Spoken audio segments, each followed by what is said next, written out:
Hello student, तो कैसे हो आप सभी। मैं आशा करता हूं कि क्लास 12th के हमारे सभी स्टूडेंट बहुत ही अच्छे होंगे। फिलहाल हम लेकर फिर से हम हाजिर हो चुके हैं केमिस्ट्री का एक मोस्ट इंपॉर्टेंट टॉपिक। और आज के इस वीडियो में एक नहीं बल्कि तीन इंपॉर्टेंट टॉपिक पर हम डिस्कस करेंगे। पहला हम जानेंगे कि विशिष्ट चालकता क्या होती है। दूसरा हम जानेंगे मोलर चालकता क्या होता है। और तीसरा हम जानेंगे कि सेलों का विशिष्ट प्रतिरोध क्या होता है। तो आज के इस वीडियो में ये तीनों इंपॉर्टेंट टॉपिक को हम जानने वाले हैं। याद रखेंगे हम चैप्टर वाइज सभी इंपॉर्टेंट टॉपिक को ही करा रहे हैं। कितने बजे? शाम को, पर डे शाम को 7 बजे। पर डे शाम को हम 7 बजे आपको करा रहे हैं बिना मिस किए हुए। पर डे शाम को 7 बजे आपको जुड़कर फिजिक्स केमिस्ट्री की तैयारी आपको करना है। हम आपको पहले चैप्टर वाइज इंपॉर्टेंट टॉपिक कराएंगे, फिर वन शॉट भी कराएंगे। उसकी टेंशन आपको बिल्कुल नहीं लेना है। आप बस चैनल पे जुड़े रहें और कंसिस्टेंसी के साथ आप पढ़ाई करें और नोट्स बनाते हुए चलें। ठीक है ना। तो पहला हमारा यहाँ पे आता है क्वेश्चन कि विशिष्ट चालकता किसे कहते हैं। विशिष्ट चालकता किसे कहते हैं? तो हम यही कह रहे हैं कि कोई भी चालक तार है तो ये हमारा एक चालक तार है। तो किसी चालक के, ठीक है ना, किसी चालक के विशिष्ट प्रतिरोध के, किसी चालक के विशिष्ट प्रतिरोध के व्युत्क्रम को हम विशिष्ट चालकता कहते हैं। मतलब विशिष्ट चालकता का एक फॉर्मूला होता है, मैं यहां पे लिखना चाहूंगा। विशिष्ट चालकता, विशिष्ट चालकता, तो विशिष्ट चालकता इक्वल टू होता है 1/, विशिष्ट प्रतिरोध।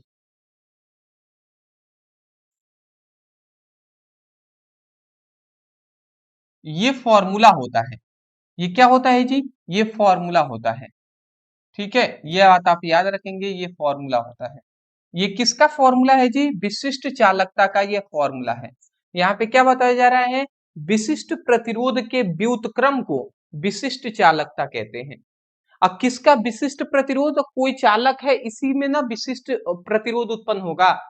तो हम यही कह रहे हैं कि किसी चालक के विशिष्ट प्रतिरोध के व्युत्क्रम को विशिष्ट चालकता कहते हैं। 1/, के नीचे होता है तो व्युत्क्रम कहा जाता है। तो वही लिखा गया है, किसी चालक के विशिष्ट प्रतिरोध के व्युत्क्रम को विशिष्ट चालकता कहते हैं। अगर हम इसको संकेत रूप में लिखें तो विशिष्ट चालकता को हम कप्पा से प्रदर्शित करते हैं, और ये 1 हो गया। और यहाँ पे विशिष्ट प्रतिरोध को हम रो से प्रदर्शित करते हैं। तो कप्पा इक्वल टू 1/रो, ये संकेत रूप में हम यहाँ पर लिख दे रहे हैं। तो ये आपको इतनी बातें याद रखना है। ठीक है ना, ये बात आपको इतना याद रखना है। एक चीज इसमें पूछ लिया जाता है कि इसका मात्रक क्या होता है। तो अगर मात्रक कोई आपसे पूछ दे तो आप बता दीजिएगा ओम इनवर्स। क्या बता देंगे? ओम इनवर्स बता देंगे। मैं आशा करता हूं इतनी बात सबसे पहले विशिष्ट चालकता समझ में आ गई होंगी। ठीक है। अब मेरी थोड़ा सा यहाँ पे लाइट की थोड़ी कमी है, क्योंकि लाइट जो है ना हमारे एरिया में बहुत ही हाफ स्लो आ रहा है, तो इसकी थोड़ी प्रॉब्लम है। इसीलिए थोड़ा सा हमारा हो सकता है फेस अच्छे से नहीं दिखाई दे रहा होगा, बट उससे कोई नहीं, आप मैनेज करेंगे। फिलहाल अपने टॉपिक पर, और बोर्ड दिखाई दे रहा है सही से, तो इस पर फोकस कीजिएगा। दूसरा आता है हमारा मोलर चालकता। अब मोलर चालकता किसे कहते हैं? तो एक बार मैं परिभाषा पढ़कर सुना दे रहा हूं, फिर हम समझाएंगे, याद हो जाएगा। तो कह रहे हैं किसी किसी बिलियन के 1 सेंटीमीटर क्यूब आयतन में यदि विद्युत अपघट्य का 1 मोल घुला हो तो उस बिलियन की चालकता मोलर चालकता कहलाती है। ये परिभाषा है। समझ में तो नहीं आया होगा, मैं आपको समझा देता हूं। देखिए, एक हम ऐसा बर्तन लेंगे ना, ठीक है, एक हम ऐसा बर्तन लेंगे जो 1 सेंटीमीटर क्यूब का हो। ठीक है, एक हम ऐसा बर्तन लेंगे जो 1 सेंटीमीटर क्यूब का हो। 1 सेंटीमीटर क्यूब मतलब समझ रहे हैं ना, कि एक ऐसा हम बर्तन लेते हैं जिसकी लंबाई भी 1 सेंटीमीटर हो, जिसकी ऊंचाई भी 1 सेंटीमीटर हो, और जिसकी चौड़ाई भी 1 सेंटीमीटर हो। तो जब लंबाई, चौड़ाई और ऊंचाई सभी 1 सेंटीमीटर होगा तो हम आयतन जानते हैं। आयतन के लिए फॉर्मूला क्या होता है? लंबाई गुणे चौड़ाई गुणे ऊंचाई।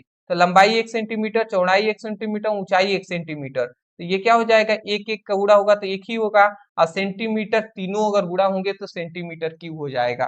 तो आयतन कितना हो जाएगा? आयतन हो जाएगा 1 सेंटीमीटर क्यूब। तो हम यही कह रहे हैं कि किसी, हम क्या कह रहे हैं कि एक मान लेते हैं बर्तन है, इसमें विलियन भरा गया है। इसमें क्या भरा हुआ है, विलयन हमने भर दिया है इस बर्तन में। तो हम कह रहे हैं कि किसी विलयन के 1 सेंटीमीटर क्यूब आयतन वाले आयतन में, ठीक है, हम यही कह रहे हैं किसी विलयन के 1 सेंटीमीटर क्यूब आयतन में यदि विद्युत अपघट्य का, ठीक है, ये बर्तन क्या है जी, ये बर्तन आप याद रखेंगे 1 सेंटीमीटर, या बर्तन याद रखेंगे ये बर्तन कितने का है, तो 1 सेंटीमीटर क्यूब का है, 1 सेंटीमीटर क्यूब का। तो हम यही कह रहे हैं कि किसी विलयन के 1 सेंटीमीटर क्यूब आयतन में यदि हम विद्युत अपघट्य का, यदि हम विद्युत अपघट्य का, विद्युत अपघट्य, यदि विद्युत अपघट्य का कितना, विद्युत अपघट्य का 1 मोल, विद्युत अपघट्य का 1 मोल अगर घोल दिया जाता है तो इस विलयन की जो चालकता होगी ना, इस विलयन की जो चालकता होगी, उस चालकता को ही अब हम क्या कहेंगे, मोलर चालकता कहेंगे। समझ गए? तो हम यही कह रहे हैं, एक बार परिभाषा सुनिए, याद हो जाएगा कि किसी विलयन के 1 सेंटीमीटर क्यूब आयतन में यदि विद्युत अपघट्य का 1 मोल घोला जाए तो उस विलयन की चालकता मोलर चालकता कहलाती है। बात समझ रहे हैं ना? पहले से कोई विलयन घोला गया है और वो विलयन कितना है, 1 सेंटीमीटर क्यूब आयतन वाले बर्तन में घोल दिया गया है। अगर उसमें बाद में हम अलग से विद्युत अपघट्य का 1 मोल घोल देंगे तो इसकी चालकता जो हो जाएगी वही चालकता मोलर चालकता कहलाएगी। तो परिभाषा एक बार मैं बोल दे रहा हूं, याद कर लीजिएगा। आप कहेंगे कि किसी विलयन के 1 सेंटीमीटर क्यूब आयतन में यदि विद्युत अपघट्य का 1 मोल घोला जाए तो उस विलयन की चालकता मोलर चालकता कहलाती है। यही लिखा गया है, किसी विलयन के 1 सेंटीमीटर क्यूब आयतन में यदि विद्युत अपघट्य का 1 मोल घुला हो तो उस विलयन की चालकता, उस विलयन की चालकता मोलर चालकता कहलाती है। तो मैं आशा करता हूं कि मोलर चालकता आपको आसानी से समझ में आ गई होंगी। ठीक है, अब मोलर चालकता का एक फॉर्मूला होता है जो होता है चाई एम इक्वल टू, क्या होता है, कप्पा इंटू 1000/m। तो ये भी बात आपको याद रखना है, कप्पा इंटू 1000/m होता है। तो मैं आशा करता हूं कि आपको समझ में ये आ गया होगा। तो ये चाई एम क्या है, चाई एम ही है मोलर चालकता। यहाँ पे कप्पा क्या है, विशिष्ट विशिष्ट चालकता है कप्पा। और एम क्या है, एम है मोलरता। एम क्या है जी, एम है मोलरता। एम क्या है, मोलरता है, ये आप याद रखेंगे। और यहाँ पे कप्पा क्या है, कप्पा है विशिष्ट चालकता, विशिष्ट चालकता, ये क्या है, कप्पा है। ठीक है, ये बात आप याद रखेंगे। मैं आशा करता हूं आप समझ गए होंगे। एक और चीज यहाँ पे पूछ लिया जाता है, मात्रक, कि मोलर चालकता का मात्रक क्या होता है। तो इसका याद रखेंगे, साइमन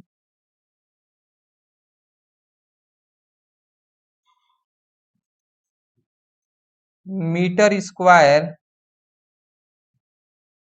मोल inverse, siemens metre square into mole inverse होता है। तो ये आप याद रखेंगे। मैं आशा करता हूं आपको समझ में आ गया होगा। स्क्रीनशॉट ले लीजिए, 2 टॉपिक क्लियर हो चुका है। चलिए जी, अब हम तीसरा हम समझ लेते हैं जो है हमारा विशिष्ट प्रतिरोध। यह अंतिम टॉपिक है विशिष्ट प्रतिरोध, इसको भी समझ लेते हैं। तो विशिष्ट प्रतिरोध का परिभाषा क्या होगा, सीधी बात हम कह देंगे कि इकाई लंबाई तथा इकाई अनुप्रस्थ काट के क्षेत्रफल वाले चालक तार में उत्पन्न प्रतिरोध को विशिष्ट प्रतिरोध कहते हैं। नहीं समझ में आया, मैं समझा देता हूं। देखिए, एक ऐसा हम चालक तार लेते हैं, एक ऐसा हम चालक लेंगे जिसकी जिसकी अगर लंबाई की हम बात करें, जिसकी अगर लंबाई की बात करें तो वो भी 1 हो। ठीक है, और जिसकी चौड़ाई की अगर बात करें, चौड़ाई मतलब जिसकी मोटाई का बात करें, मोटाई मतलब होता है अनुप्रस्थ काट का क्षेत्रफल, तो जिसकी अगर मोटाई की बात करें तो वो भी 1 हो। तो ऐसा कोई चालक था जिसकी लंबाई और क्षेत्रफल दोनों 1-1 हो, तो हम क्या कह सकते हैं कि इकाई लंबाई और इकाई अनुप्रस्थ काट का क्षेत्रफल वाला क्या है, वाला ये चालक तार है, वाला ये क्या है, चालक तार है। तो हम यही ना कहेंगे जी कि इकाई लंबाई तथा इकाई अनुप्रस्थ काट के क्षेत्रफल वाले चालक तार में उत्पन्न प्रतिरोध, अब इस चालक तार में जो उत्पन्न प्रतिरोध होगा उस प्रतिरोध को हम प्रतिरोध ना कहकर विशिष्ट प्रतिरोध कहेंगे। क्यों विशिष्ट? विशिष्ट मतलब विशेष। विशेष इसलिए कि एक ऐसा ये चालक तार है जिसकी लंबाई भी एक है और जिसकी क्या है, जिसकी मोटाई मतलब क्षेत्रफल भी एक ही है। तो ये एक विशेष तार हो गया, विशेष चालक तार हो गया। अब विशेष चालक तार में जो प्रतिरोध उत्पन्न होगा उसको केवल प्रतिरोध तो नहीं कहेंगे, उसे हम विशिष्ट प्रतिरोध कहेंगे। तो एक बार परिभाषा सुन लीजिए, इकाई लंबाई तथा इकाई अनुप्रस्थ काट के क्षेत्रफल वाले चालक तार में उत्पन्न प्रतिरोध विशिष्ट प्रतिरोध कहलाता है। अब इसका एक फॉर्मूला भी होता है। फॉर्मूला क्या होता है? फॉर्मूला होता है rho equal to R A by L. ये हमारा एक फॉर्मूला होता है, rho equal to R A by L होता है। तो ये फॉर्मूला थोड़ा सा मैं इसको बड़ा करके यहाँ पे लिख दे रहा हूं कि rho equal to R A by L, ये होता है फॉर्मूला। अब देख लीजिए यहाँ पे कैसे क्या होगा। तो देख लीजिए, अगर ये चालक तार है, ये लंबाई है, तो अगर हम लंबाई को कर देते हैं एक, तो एक को हम इकाई कहते हैं ना, इकाई।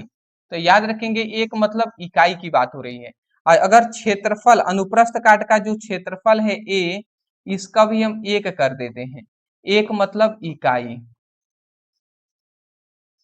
तो अगर किसी भी चालक तार की लंबाई और क्षेत्रफल दोनों एक एक हो जाएं, तो उस समय पर जो रो होगा वो आर के बराबर हो जाएगा कि नहीं, क्योंकि एक से एक कट जाएगा तो रो जो होगा वो आर के बराबर हो जाएगा। तो यहाँ पे अब रो जो होगा आर के बराबर हो जाएगा। इसका मतलब क्या हुआ, ये आर क्या है, ये प्रतिरोध है और ये हमारा क्या है, ये विशिष्ट प्रतिरोध है। तो हम परिभाषा ये कह सकते हैं कि इकाई लंबाई तथा इकाई अनुप्रस्थ काट के क्षेत्रफल वाले चालक तार में उत्पन्न प्रतिरोध विशिष्ट प्रतिरोध कहलाता है। समझ रहे हैं? क्या कहेंगे, इकाई लंबाई तथा इकाई अनुप्रस्थ काट के क्षेत्रफल वाले चालक तार में उत्पन्न प्रतिरोध विशिष्ट प्रतिरोध कहलाता है। आशा करता हूं आप इतना बोल देंगे और उसके बाद ये हमारा यहाँ पे फॉर्मूला है, इसको आप नोट डाउन कर लेंगे। तो यहां से भी फॉर्मूले से भी परिभाषा कर सकते हैं या यहीं से कह दीजिए इकाई लंबाई तथा इकाई अनुप्रस्थ काट के क्षेत्रफल वाले चालक तार में उत्पन्न प्रतिरोध विशिष्ट प्रतिरोध कहलाता है। मैं आशा करता हूं कि आप समझ के होंगे। इसकी अगर मात्रक पर हम बात कर लें तो इसका मात्रक क्या हो जाएगा इसका अगर मात्रक की बात कर लें तो इसका मात्रक हो जाएगा ohm into metre minus, sorry ohm into metre, ohm into metre इसका हो जाएगा मात्रक। तो ये आप याद रखेंगे, ओम इंटू मीटर इसका मात्रक। मैं आशा करता हूं कि आपको टॉपिक आसानी तरीके से समझ में आ गई होंगी। तो हमने 3 टॉपिक आपको बताया, विशिष्ट चालकता, मोलर चालकता, विशिष्ट प्रतिरोध। मैं आशा करता हूं कि ये तीनों टॉपिक आपको समझ में आए होंगे और ये जो आपका चैप्टर है ये अब लगभग कंप्लीट आपका आज हो गया। ठीक है, ये चैप्टर के जितने इंपॉर्टेंट टॉपिक थे आप देख रहे हैं, कंसिस्टेंसी के साथ हम एक एक टॉपिक को करा दिए हैं। अब जल्दी इसका वन शॉट एक वीडियो आएगा। एक वीडियो 2 घंटे 3 घंटे 2.5 घंटे 1.5 घंटे जितने भी घंटे की होंगी, एक वीडियो आएगा जिसमें हम एक ही साथ सभी पूरी चैप्टर के जब भी इंपॉर्टेंट जो भी हैं सब करा देंगे। टेंशन न लें, जिसको वो इसलिए हम वीडियो लाते हैं ना वन शॉट, जिससे कि आपको ये सुविधाएं हो सके। क्योंकि मान लेते हैं कोई वीडियो देख रहे हैं, किसी का भूलकर 1-2 वीडियो मिस हो गया चैप्टर का, तो वो एक वीडियो देख लेंगे तो उनका वो सब जो गुम हुआ होगा या छूट गए हैं वो सब आपका कवर उसमें हो जाएगा। तो अगर वन शॉट चाहिए तो आप हमें कमेंट कीजिएगा। दूसरी बात मैं ये कहूंगा, वीडियो पसंद आया है तो चैनल पर नए हैं तो चैनल को सब्सक्राइब जरूर कीजिएगा। कमेंट में हमें जरूर बताइएगा कि कैसा लगा आपको वीडियो। आप भी चाहते हैं चैप्टर वाइज इंपॉर्टेंट टॉपिक को पढ़ना तो डिस्क्रिप्शन बॉक्स में लिंक है, आप वहां से अपनी पढ़ाई कर सकते हैं। Thank you so much for watching this video. Thank you.